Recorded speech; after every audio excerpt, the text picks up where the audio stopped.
საქართველოში ცხენი მხოლოდ გადაადგილების საშუალება არასოდეს ყოფილა. ის იყო ძალის, ღირსების და თავისუფლების სიმბოლო.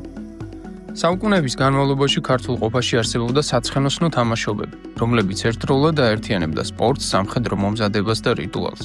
მათ შორის გამორჩეული იყო ყაბახი და ცხენბურთი. მე-17 საუკუნეში საქართველოში ჩამოსულმა იტალიელმა მისიონერმა და მხატვარმა ქრისტოფორო დე კასტელიმ თავის ნახატებში ქართული საცხენოსნო კულტურაც აღბეჭდა. მისი ჩანახატები დღეს ერთ-ერთი ყველაზე ცოცხალი მოწმობაა ამისა. 1646 წელს ქუთაისში ახლად ჩასული კასტელი იმერეთის მეფემ ალექსანდრე მესამემ ცხენბურთის სანახავად მიიწვია, სადაც დიდებულებთან და წარჩინებულ მოხალისეებთან ერთად თავად მეფემაც მიიღო მონაწილეობა. კასტელის ნახატებიდან ჩანს, რომ საცხენოსნო კულტურა მხოლოდ მამაკაცების საქმე არ ყოფილა. ქალებიც კარგად ფლობდნენ ცხენოსნობას, რაც იმ ეპოქისთვის იშვიათი, მაგრამ საქართველოში ბუნებრივი მოვლენა იყო. მე-19 საუკუნის ბოლოს ქართველი მხედრების ამბავი საზღვრებსაც კი გასცდა. გურულები ამერიკაში აღმოჩნდნენ. ველური დასავლეთის შოუებში რუსი კაზაკები სახელით იღებდნენ მონაწილეობას.